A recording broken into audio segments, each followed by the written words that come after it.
All right, episode 115, the most expensive marketing mistake you'll make and why you'll never see it coming.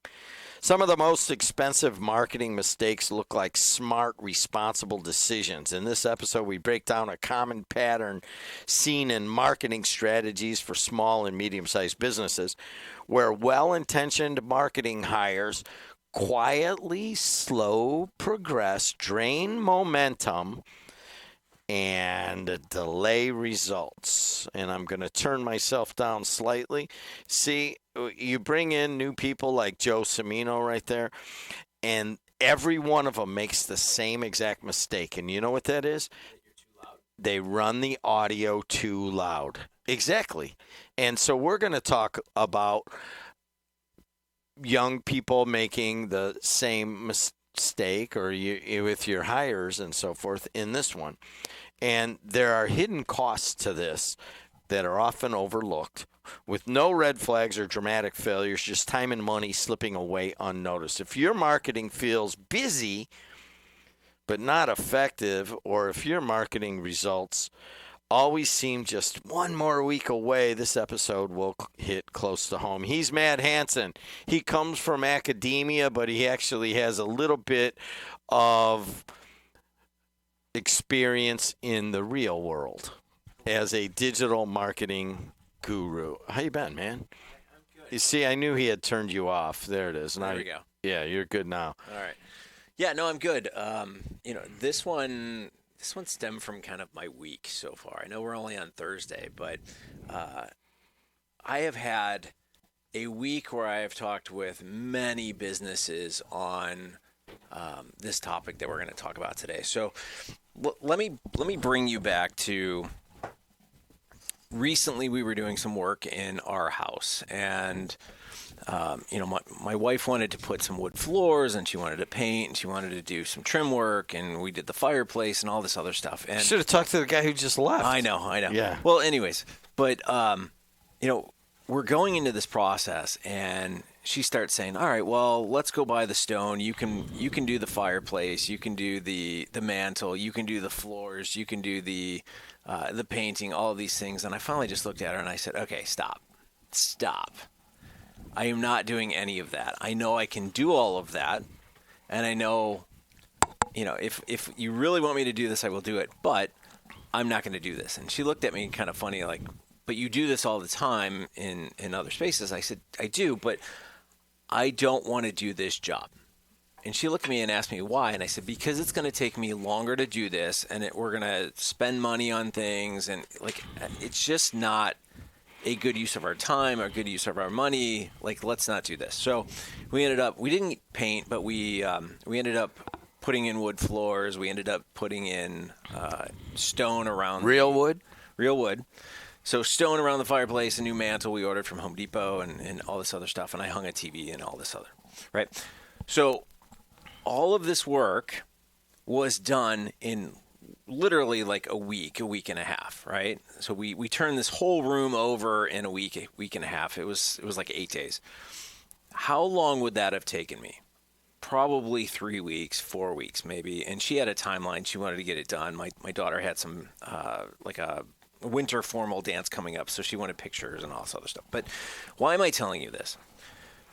Because all of this week, I've had this same conversation with business owners where they are hiring people to do things for their marketing, and they're trying to find that catch-all handyman that can do everything.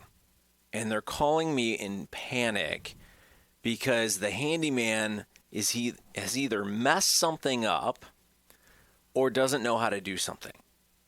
Right? So they've hired this marketing person that's going to come maybe it's their brother-in-law. Maybe it's somebody they know from a former job. Maybe it's somebody that knocked on the door. But they're hiring them, and they're trying to put them into all of these individual spaces. So let's go back, right? So my living room, we wanted to do wood floors. Well, I could have done it myself, but I hired my next door neighbor is an amazing wood floor person, so we hired him. What kind of wood you put in? We had to match the red oak that we had, so we stained it down. Stained red oak. Okay. Yeah. The fireplace, guy that lives across the street is a bricklayer. So we had him come over and he took care of it. So you didn't buy one of those pre-built brick fireplaces? No, it's rock and everything else, right? Again, why? Because they were in and out, knew exactly any problems that were coming up. They knew how to handle them. They knew how to move quickly. So let's take you to some stories, right? So this week, I've got this company, and I don't want to name any names, but they called me. They're having some issues. Their website is getting flagged by Google and some of the advertising that they're doing, and they just don't really know the ins and outs. Like, I've worked with them on some things in the past. They contact me only. The funny part is that I feel like they only contact me when they're in disarray, something's happened, they're those types of things. But they have a really great marketing agency working with them. But the marketing agency that they have is a creative agency at the core. They are creative, right? And now this creative agency is working on their website, is working in their Google paid search ads and all this other stuff. And the problem is I'm actually being pulled into these conversations to try and help get them out of the problem, right? So they've hired somebody. So now they've got the creative agency doing their website, and so now they got to go to you to kind of expedite and fix things. Right. So I'm coming in. So it's the same thing as, hey, I just put wood floors in my house. I have huge gaps. Can you come over here and fix this for me? That's what we've done. That's what we're doing here, right? So I'm not saying that this agency is phenomenal on the creative side and they do tremendous work, but you also got to realize, hire for the job that you're looking to do. So go out there and find somebody that knows the ins and outs of these types of things, right? So we actually have people that used to work at Google that are helping kind of facilitate this problem. But honestly, that's just one story that I have from this. All right, so let me address that for the small. If you guys remember, this is Mastering Local Marketing, and I have to reiterate that because we actually record this live on the radio, and it plays a ton on my radio stations. So this is Mastering Local Marketing podcast. We've done 115 of these. If you go watch or listen to every one of them, you'll get basically an MBA or even a PhD in local marketing. But there's two things to pull out of that. As I'm actually, like you, I'm just a small to medium-sized business, a local business. The one thing that I have pulled from this podcast, doing this podcast, is that you have to delegate your duties away. And if you some of the stuff that you do, you have to get better. You've been the small to medium-sized founder. Everybody wants to talk to you on sales. You're also running operations, and you're trying to do marketing, and you can't do any of this very well. So you have to do it. But there's a further step that I got out of your discussions, and that is that you have to delegate to the right place. Right. And that's what we're talking about today. I've certainly gotten better at the first part. Mm-hmm. And the second part is something that I'm learning. Like, you saw me do that. I go, here's what you're good at, Matt. You're going to, take care of this move, and you're going to rebuild this thing, and that's all you're going to do. And he's like, oh, I want to do this. I go, no, you're good at it. This is what you do. And I've delegated it to him. But it's very hard to figure out what each person's good at, what they should be doing, what would contribute to the organization best, and give that stuff up that you used to do. And I'm sure you deal with that a lot. Sure. You dealt with me when we first came along. I was doing everything, and I'm like, you know what? This guy's right about one thing. I sit at nighttime. I go, what can I push off my plate? This morning, you may not even, I didn't include you on the email, but I got up, I made an AI flyer, I kicked it out. You do this, you do that, you do that. I should have it done by the end of the day. It used to be the thing that I would have waited till the weekend, done half of it, and I'd be done in about 10 days, and then it would be right at the very last minute. But now I'll have it done by the end of today.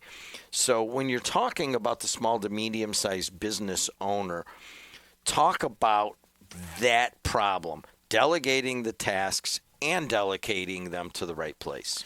Yeah, we as a small business owner, we want to try and do everything, right? And I own small businesses, and for years I tried to do every single thing, whether it was in the agency side, whether it was some of the other smaller businesses that I'm involved in, if it's in real estate, whatever it is. Like I was trying to do it all myself, and I realized that I will move so much faster if I start to delegate some of these things.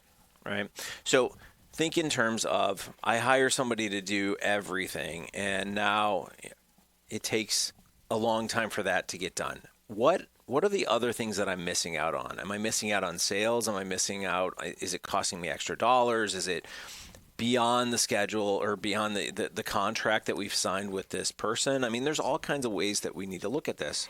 So let me take you to another example that I had this week. Right? I know you're going to go to SEO, aren't you? I am. I am. So SEO is the one thing that as a small to medium-sized business owner, you hate to hear that because you never pay any attention to it, and I have to listen to it right now, and but we're you're going to love it. this. All you're right, going to love ahead. this, right? So I had another company that reached out to me this week. We're kind of playing phone tag right now, but they had an SEO company reach out to them and basically said, we can get you to where you need to be and all this other stuff. And they had contacted me and said it was this huge expense that they were putting out there. They don't know anything about SEO. They've been told they need to do it.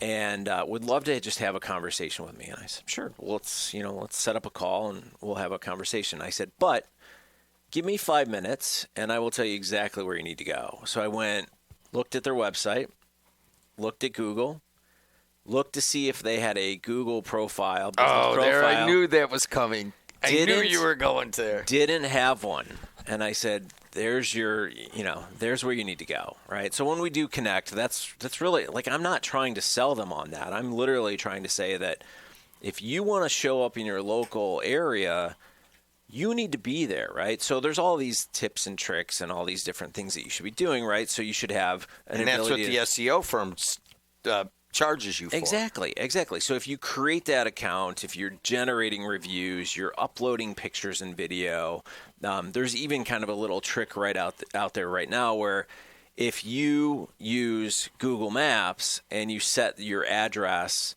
and you use Google Maps to go to your address, it's showing Google that people are driving to your address. So there's a lot of people out there selling kind of this, this ability to do that right now. Yellow pages of Google. Yeah, essentially, right? So could they go in there and spend thousands of dollars on SEO? Sure.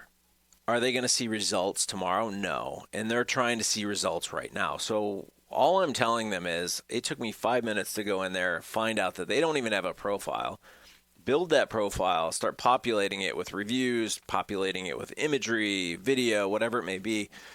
You're going to start to work up the ranks and you're going to start to get phone calls. And that is free. All you have to do is go in there and set that up.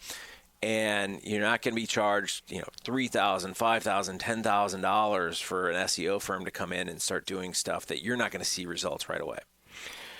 Tell us another story. There's a bunch of them. So tell us about the paid ad space. I like this because I hate buying ads, but I'm doing it. So we've been working with this company, another agency, XYZ, and they've had some real success, right? So they are generating awareness pretty significantly right now. They know who they are. We've got the ads out there. They're running consistently every single month. They're on social. They're in the paid search space. They are all over traditional media. There tons and tons of information that's out there. And they've had a change of thought. They want to go back to the SEO space. So they're changing direction. They're going, we're going to spend all of our money on the SEO side. Instead of paid social. Instead of what's been working. And you just kind of sit there and go, okay. I mean, again, it's not necessarily my client I'm working with. Some people, different company, but you just kind of go, okay. I know how that's going to end. I know it's going to end badly. I know you're going to come back at some point, or this new agency or whatever that you're going to go with is going to start spending those dollars again, just as they were being spent before. But again, that shiny object, right, that people are always chasing. They hear something, they hear SEO, and, oh, well, we need to do SEO because it's quote unquote free, right? Yeah, if you're really good at ranking for Google, go for it. But I'm not really good at laying wood floors, so I wasn't going down that direction either. I'm a little confused. Yep. If you guys know the history of this, it came about as I was an MBA student at Purdue Northwest, and Which I found your grades the other day. They weren't perfect, but hey, you know what? I just had to get through it. Sorry, go ahead. All I wanted was the marketing, and that was. But anyways, in your marketing class, you spend a really long time talking about SEO and how to get good at it, and you know what the little tricks are and so forth. But here you are now, talking about, hey, paid ads are the way to do it, and you don't have to go spend a bunch of money on an SEO firm. What the hell you got against SEO? Nothing. But are you looking for results today, or are you looking for results in a year from now, right? If I can send 1,000 people to your website today, that's much better than sending 1,000 people over the next 365 days, right? Like, SEO takes time, and technology, you have to understand what it is that you need to do. You're running a small business. You don't have time to do that. So you might as well take the quick wins that you can take, right? So like if I threw it out there and I said, all right, spend $100, or better yet, an SEO firm is going to come in and try and charge you any minimum $500 a month, right? Okay, so we take that $500 a month, and you don't see any results on that for 3 months. So you've put $1,500 into it before you start seeing any traffic come over. I could take $1,500 and start driving traffic to your website right now. Whether you're e-commerce, whether you're a service-based business, I can get you phone calls right now for that money.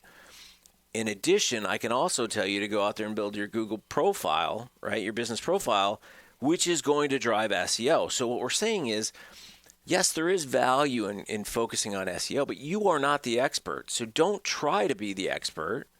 And if you want to go down that path, just realize that that is probably not the best use of your dollars, because you're trying to stay in business. You're trying to grow. So you want to get people that are buying right now, not people that are going to be buying in 3 months, 6 months, even 12 months away. So let's circle back. So by saying hire small, you don't just mean like your own personnel. You also mean your agencies, your consultants, that kind of thing. But really it kind of goes across the spectrum. For the small and medium-sized business, they love to hire small because it's cheaper. Mm-hmm. But can you get the results you need by, quote, hiring small? Yes. You just got to ask a lot of questions, right? So if you talk to the right people, keep that in mind. You talk to the right people about the problems that you're having, and they are providing insights into the solutions. Like, they're giving you nuggets, right? So this SEO, this company that I'm talking to about SEO, I have not taken $1 from them. I will have a phone call with them, and I will make the recommendation to build their Google business profile. I won't take $1 from them. But you call an SEO firm, yeah, we'll be able to put a contract together. It's a minimum 6 months. It's $500 a month. We'll get started as soon as that contract is signed. Which one do you want to work with? Let's be honest. You'd want to work with a person that's giving you nuggets already, right? Because if they're giving you that value just in that conversation, what do you think you're going to get when you start working with them? Well, I mean, you've got so many little aspects for the small and medium-sized business owner or their marketing department. Mm-hmm. First, we're talking definitely use people that this is what they do, mm-hmm. whether you hire them or whether you agree contract with them work, right? Or do contract work. Recognize that you cannot do all of it, no. But the second level would be you don't need to overpay either. No. for specifically SEO firms, and I'm with you. I get calls all the time. Hey, we can do your SEO. You don't even do it. I go, hey, when I get to it, I'll get to it. But I just don't, not a lot of people go for it. Search Google, I want to buy radio ads. It's just not something that happens. But they can be very persuasive. They can be, because we don't understand what they're selling. They're telling us that, we can, take your business to the nth degree and all this other stuff. But, just keep in mind, don't buy things. It's like saying, Is this the takeaway? This is the takeaway, right? So don't buy Florida property in swampland, right? Like it's land, it's real estate, but you can never build on it. There's never anything there, right? So don't believe everything that you hear. Don't think that just because somebody's calling you or emailing you or sending you some kind of mailer that they know what they're doing or that they're getting real results, right? So the number one thing that I always say is, give me an example similar to what I'm dealing with, and two, who can I go talk to that's worked with you? That's huge. Explain. Okay. Let's say that I'm a new graduate from a university. I've just gotten a marketing degree, and I'm going to start an agency. I go out there, I start pounding the pavement. I'm talking to all these local businesses. I've got a degree. I can take your business to XYZ. Sign off on this. They have no experience whatsoever. They've probably never been in the platform. And if they have, they don't have enough time in the cockpit to really take the plane to where it needs to go. So literally, if I can see if we can talk about an example that was similar to mine, and two, I can talk to somebody that is either currently using you or has used you, better yet, used you in the past, that is no longer a customer of yours, and you're willing to give me that number, that's interesting to me. That means you're not hiding anything. He's Matt Hansen. I'm Jim Deedlow. This is episode 115, the most expensive marketing mistake you'll make and why you'll never see it coming. It sounds like Matt Hansen's very much boycotting SEO agencies, but that's not it. Yeah. It's an attitude. It's an attitude. Spend your money wisely, but at the same time, delegate. Are my glasses crooked? Is that what the producers tell me? My glasses are crooked. See, if you hire wisely and hire small, although he's 6'2" or 3", you can get the results that you need. That's what that is showing right there. Let's call it right there. Sounds Episode 115 in the books. Until next time, see you later.